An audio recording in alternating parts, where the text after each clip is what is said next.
Yesu ashimwe cyane. Imana ibahezagire cyane ku bantu muko murakira bino bintu ni ibintu by'agaciro cyane. Kubera hereje ku bintu by'umuziki ndashaka kubabaza mwibaza ko ari kubera iki uyu munsi mu rungano rwacu umuziki twawugize ikintu kingana no guhimbaza Imana. Nyamba mwakurikiranye neza.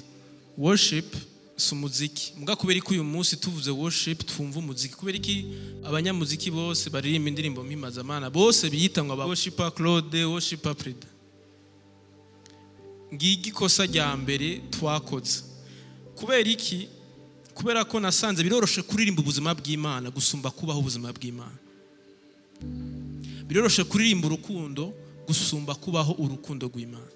Mu yandi majambo igituma twahinduye umuziki worship ni kubera twakoze shortcut raccourci. Biroroshe gufukama muri evenement kugira ukreye show gusumba by'ukuri guca bugufi kubaho ubuzima buciye bugufi imbere y'Imana. Biroroshe gutarika ibiganza kugira ifoto ise neza gusumba kurekura ivyo Yesu agusaba kurekura mu buzima bwawe.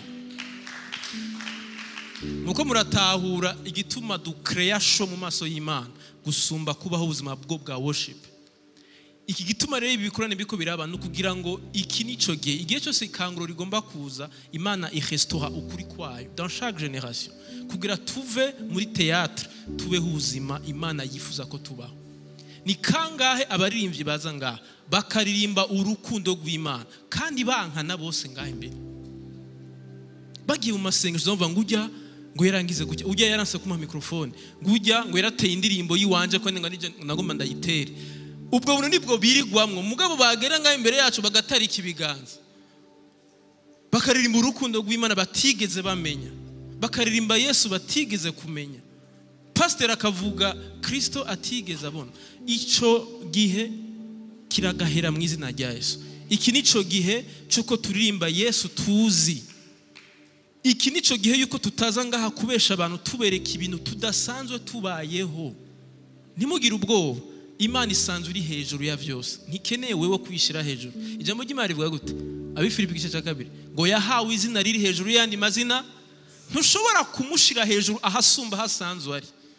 Ahubwo ni wewe mu buzima bwawe Kristo akwiriye gushigwa hejuru mu mutima wawe. Apana Kristo hasanzwe ari. Kuko Yesu ari muri VIP already. Wowe ntushobora kumuduza. Ndakunda akantu bakunda gukora mu ishengero ngo tuduze icuba ngo Imana ushobora kuyiduza aharenze ahisanzwe iri nkuva mu isezerano rya kera ngo iri ahasumba. Imana ntigeze ija hasi ntigeze iba down ahubwo umwana w'umuntu niwe bayi down akeneye kandi kugira Imana muri we kugira ngo vy'ukuri asubire muri position Imana yari yamugeneye kubamwo biciye mu gikorwa Yesu yakoze. That's worship. Nico tuko turavuga rero. Rero kuvuga ko kubera yari ko ravuga umuziki ndagomba kubasaba ikintu kimwe kuko ngaha arabaririmbyi benshi n'abanyamuziki benshi kuba umucuraranzi no kuba umunyamuziki siyo identité yawe s'il vous plaît. Kuba umunyamuziki kuba umuririmbyi no kuba umucuranzi siyo identité yacu turabana b'Imana imbere yuko tuvuza umuziki imbere yuko turirimba imbere yuko tuba abapastori imbere yuko tuba abaprofete turi abana b'Imana. Mugabo ikibazo dufise rero kubera ko kugira uvuze bisaba kuba uri skilled ni talent bisaba talent kugira uvuze no kugira uririmbe mugabo kugira uhimbara Imana bisaba kuba ufise Kristo mu buzima bwawe. Rero twarabikonfonze ifoko tubitandukanye. Urashobora kuririmba neza kubera ko ufise ijwi ryiza Imana yaguhaye. Urashobora kuvuza neza kubera ko ufise ingabire Imana yaguhaye. Mugabo ivyo byose urukurakora utizera Kristo ntibishobora guhimbara Imana. Kuko la musique c'est pour le plaisir de l'oreille. Mugabo uwizera ahimbara umutima w'Imana. Iyo uvugije akaririmbo keza uririmbye neza ukavuza neza ntibisigura ko Imana icinezerwa. Imana ihimbagwa n'uwubaha Kristo uwo yarungitse kugira ngo apfire abari mw'isi. Hallelujah. Rero tubitandukanye.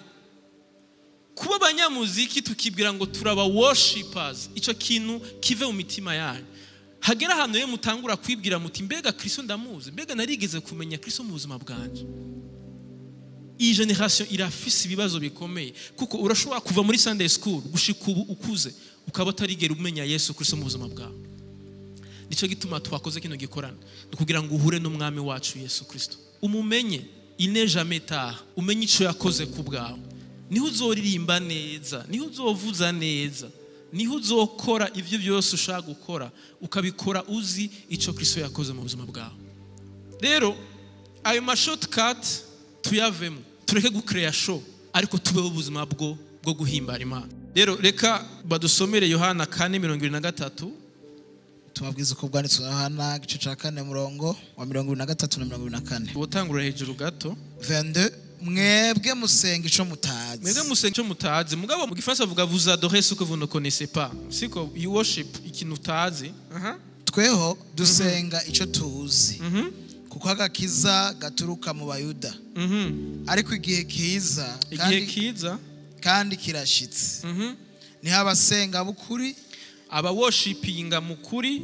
bazosengera data mu mwemu true worshipers niko bakoresheje mu Congereza ngo abo bazogira iki bazo worshipinga data mu mwemu no mukuri abantu bafise umutwaro kuzohindura inyandiko za Bibiliya murabona ko tugifise ikibazo aha bakoresha gusenga mugabo mu Congereza bakoresheje worship cyo ituma ndiko ndabikora mu Congereza kuko data rondera bamusenga bameze batyo umva Imana ikirondera aba true worshipers alors ndakeneye ko mukuramwo ibintu bitatu ngaho nukuvuga ikibazo ca mbere kimwe mu bibazo byatumye abantu baworshipinga nabi ni kubera ko bagumye mu kuworshipingira Imana mu kibanza nukuvuga abantu baworshipingira Imana ahantu runaka mu misozi uyu mugore we yarafise ikibazo bavuga ngo mwebwe ngo muvuga ngo Yerusalemu niho ho worshipingira Imana ariko ngo basokuruza twebwe naha nukuvuga bari bafise ikibazo cibibanza rero Yesu acarahindura malheureusement gushika uyu munsi abantu baracahimbariza Imana mu misozi abantu benshi baracahimbariza Imana mu kirere murakunda kumva mu ma evenement ngo kirere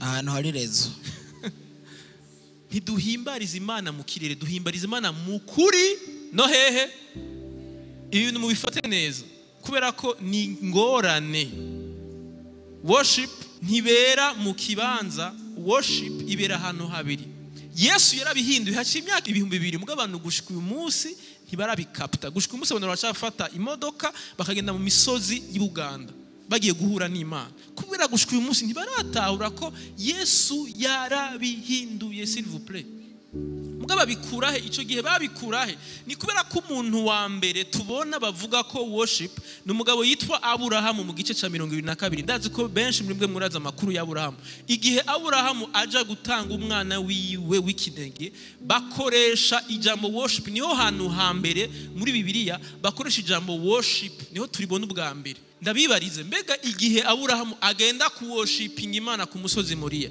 mbega yatwaye band mbega yatwaye ama lights ama spotlights uno musi dufise abarivye bafise ikibazo cy'ama spotlights ariko atamuco w'Imana bagira mu buzima bwabo abantu baje muri evenement ntibaba baje kuraje amatara barakeneye umuco w'ijambo ry'Imana umuco w'ijambo ry'Imana ni wabuhari nayo matara naze nta kibazo c'est pas ça le problème nuko dufise ingorane y'ibintu by'umubiri gusa gusumba kurondera l'essentiel gishobora guhindura abantu igishobora gutuma abantu vy'ukuri bava mu rufu bakaba mu bugingo bantu b'Imana ndafise ikibazo cy'igeneration ifise ingorane gusa ya stage mugabo Aburahamu nta yindi stage yarafise umusozi haleluya ndagomba ko tuva mu bintu twakuriyemwo bitari ivyo kugira ngo imitima yacu tuyishire ku byo Imana ibona ko ari byo niho muzobona ikanguro mu buzima bwacu Aburahamu ntiyatwaye band kandi muca mumbwira muti ico gihe n'amaband yari ahari genda musome mu gice ca 4 uwitwa Jubali yari mu musicien nukuvuga ico gihe abamusicien bari bahari la musique était là ikibazo cyo kumuziki utari uhari umuziki wari uhari nkunda gutwenza abamusicien ndababwira ni ico gihe yabari no munsi ivyo twita worship live recording Aburahamu yari kuvuga ati je mfise live recording venue ni Moriah Mountain siko agata telefona Jubali ati mbwira ibiharuro by'iwawe nzoguhemba ngahe beni yawe nzoyihemba ngahe ivyo bintu turimwo si vyo ntibigira ishusho imbere y'Imana Aburahamu ntiyaragiye kuryoherwa ntiyaragiye gutamba ntiyaragiye kuririmba yaragiye gutanga umwana wiwe w'ikinege worship is about sacrifice cyo birantangaza umuntu twakoze ibintu ngo sinaryohewe cyane ngo uyu munsi ngo hari akantu kari kabuze we don't worship you we worship Jesus twese tuba tuje gupfa worship si ibintu byo kwiryohera ubuzima bwa worship si ukwihimbara wewe nyaba mwumvise definition ni uguhimbara Imana muga murabizi ko guhimbara Imana sa nukute kubera iki bisaba ko duheba ibisanzwe biduhimbara bindi mu buzima bwacu ufise udukobwa dutatu tukuryohera ubwiza kuduheba nta shwa ufise kugira Kristo abariwe uhimbara ufise uduhabara tune ubwiza kuduheba kugira uhimbara Imana ufise ahantu kuri amahera amamiliyoni mugabo ni fraude ubwirizwa kubiheba kugira uhimbara Imana niyo worship ibindi vyose no gucreate show. Aburahamu ntiyagiye kuryoherwa ntiyagiye gusirimba ku musozi yaragiye gutanga umwana yararindiriye imyaka n'imyaka yumva Imana imubwiye ngo mumpe umwana wiwe w'ikinege muko muravunyumva ibi bintu hama barakunda kubigisha mu ishengero ngo tanga Isaka wawe ninda babaza Aburahamu yaramutanze cyangwa yaramutanye muhira murumva ukuntu babescroka ikibazo Imana yari kwitanga prophecy yuko umunsi umwe izotanga umwana wiwe w'ikinege. Aburahamu cyari gicapo cha data Isaka Yesu Kristo kubw'urukundo Imana yakunze abari mu isi gwatumye itanga umwana wiwe w'ikinege kugira ngo umwizera wose ntagire iki ntapfe rubi ahabwe ubugingo buhoraho. Yesu kurujya musozi nyene niho bubatse ingoro i Yerusalemu. Yesu amaze kuza iyo ngoro ihari bariko bamubwira gusa ibintu vy'umubiri ngo rabo kuntu yubatse bababwira ati iyo nzu nyene ni muyisenye nzoyubaka mu minsi 3 yari kwa compara le temple n'umubiri wiwe kuko mwibuke yuko uyu munsi le temple haleluya ntikiri nyubako le temple igihe Kristo yari ahari wari umubiri wiwe kubera ko Imana iba muri twebwe nico gituma twitwa ingoro. Kristo rero yako babwira umubiri wiwe bo bako birabira gusa ibintu vy'umubiri gusa rero nukuvuga iki nukuvuga ko true worship vy'ukuri Aburahamu yaragiye gukora ntiyabaye hariya. True worship yagiye gukoreka igihe Kristo atanga umubiri wiwe kuko nkuko handitse ngo ibimazi n'amashiko ntiyabishimye ngo wandemeye umubiri. Nico gituma ta mwana w'umuntu numwe ashobora guhimbara Imana bidaciye muri Yesu Kristo. Nico gituma Abeli yemewe Kaini ntiyemegwa murabizi gituma ni kubera ko Abeli yatanze umwagazi w'Imana nzima yari prophecy uyundi we yatanze le produit de ses efforts yatanze kivuye mu vyo yakoze ngo travailler la terre yararima hama ivyo yaronse abizana imbere y'Imana kugira Imana imwemere bivuye mu vyo yakoze. Imana ivuga ati we wakubise swata ariko uwundi par la foi atanga ikintu prophétique ati si jewe nkwiriye ariko biciye muri iki kimazi ntanze c'umwagazi w'Imana nzima nzokwemegwa. Yohana Mubatizi amaze kuza niwe yabihishuriye abantu arababwira ati remwe ari mubizi ujya niwe mwagazi w'Imana nzima akuraho icaca bari mwisi. Jesus nikuvuga turabona Yesu mu buryo bw'igicapo kuva muri Ancien Testament abantu bose babikoze muri ubwo buryo Imana yarabemeye si kubyo bakora cyangwa batakora ni kubwo kwizera umwana w'Imana nzima.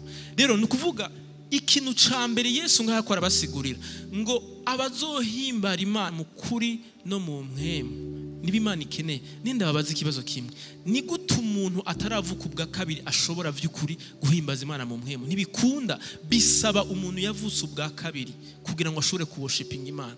Umuntu wari we wese arashobora gushima Imana ariko wavutse ubwa kabiri niwe ashobora kuworshipinga Imana. Ntushobora kuworshipinga Imana utaravuka ubwa kabiri kuko abarongorwa namwe mu Imana nibo bana b'Imana kuvuga abantu bashobora kurongorwa namwe mu Imana abafise mwe mu Imana muri bo. Rero dufite ikibazo cy'abantu baririmba indirimbo z'Imana bakorera Imana mugabo bataravuka ubwa kabiri. Urashobora kuririmba ivy'Imana urashobora kuvuga ivy'Imana kubwa talent ufise mugabo réellement ubwo buzima utigeze ubumenya nivyo bibazo twuzuranye mw'ishengero. Nico gituma mwamwumva ngo hama hari induru ngo mu makorare ngo bamubizise ngo ntibakizwa ngo barivye ntibakizwa. Iyo ni verset biblique. Ingorane twebwe twaziteye nuko abapastori babahamagaye ngo muze muvuze mugabo ntibigeze babaza mbega warizeye mbega waravuze ubwa kabiri wabonye gusa gapeti kari talented kuyupige muziki kuyuimbe. Nivyo bibazo vyabaye mu mashengero yacu mugabo it's time harageze ko ivyo bintu tubihindura mu izina rya Yesu Kristo. Amen. Amen. Ica kabiri ni kibanza nukuvuga ibibazo dugifise uyu munsi nuko twiyumvira worship kubera ibibanza gusa ariko mumfashe dusome ibyakozwe n'intumwa 17:24-25.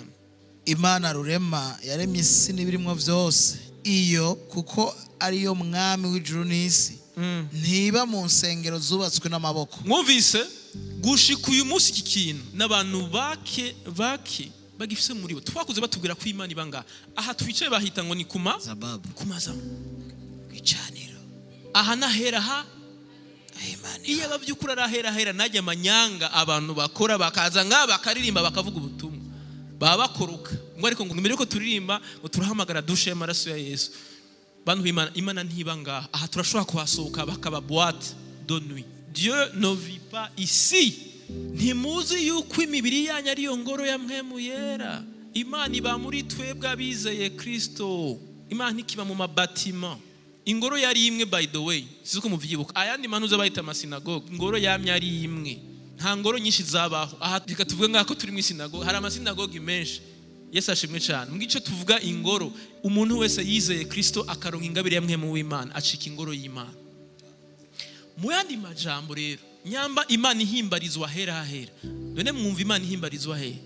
Muri twebwe, wherever we are, aho turi hose, mu yandi majambo ni rya jambo yasoma, iyo mujya, iyo mwiga, iyo mukora akazi, iyo mukora business, iyo uri kubikora uko Imana yifuza, ubu uri kurakora worship.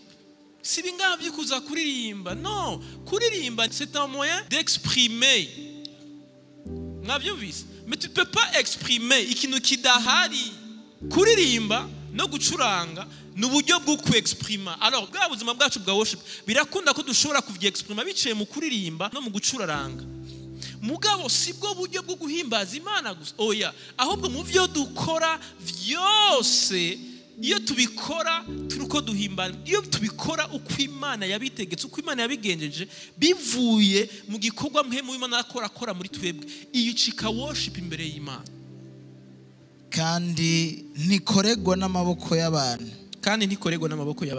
Nkaho iri nico ikenye kuko ariyo yahaye bose ubugingo no guhumeka n'ibindi byose. Amen. Hallelujah. Iki nico nashaka by'ukuri yuko dutahura. Kera bahimbariza Imana mu misozi, hama Yesu araza basubira kandi bamubaza vya bindi, imisozi cyangwa ati no, ico igihe ngiki gushika uyu munsi kandi bababwira ikintu kimwe. Hari abantu bababwira ngo mugende ngo muri Israel pèlerinage, niko ndavyita pèlerinage, kujya bavuga pèlerinage à la Mecque, ndayita pèlerinage à Jérusalem. Nta bwiza buri Yerusalemu no munsi, ubwiza buri muri Kristo Yesu. Ntukeneye kuja kuraba ngo mabuye Yesu yagendeye ko kugira ngo ubuzima bwawe buhinduke. Ni escroquerie. Ni washaka kuja muri Israel uzogenda akujya uvuga uti ni tourisme tout court. Nkamize viva. Voilà, ça n'a rien de spirituel. Ntukeneye ku worshiping Imana ngo ngende mwumva ibaza abantu batizera Yesu bakagutegurira imva bakakubwira ngo yamva ya Yesu. Nimwumvira ko hari ikintu kitagenda neza. Abise ntibizera ko Yesu ari umucunguzi. Muga bakayigutegurira bye mumva bagategura itinerary yose Yesu yacimwe. C'est du business seulement. Yesu ari disponible kandi ari hagati yacu none mugoroba. Ukeneye kumumenya namwakire mu buzima bwiyo ahindura ubuzima bwiyo. Bwana Yesu asifiwe. Ndabifurije kumenya ukuri kuzobaha kwidegemvye. Imana ibahezagire.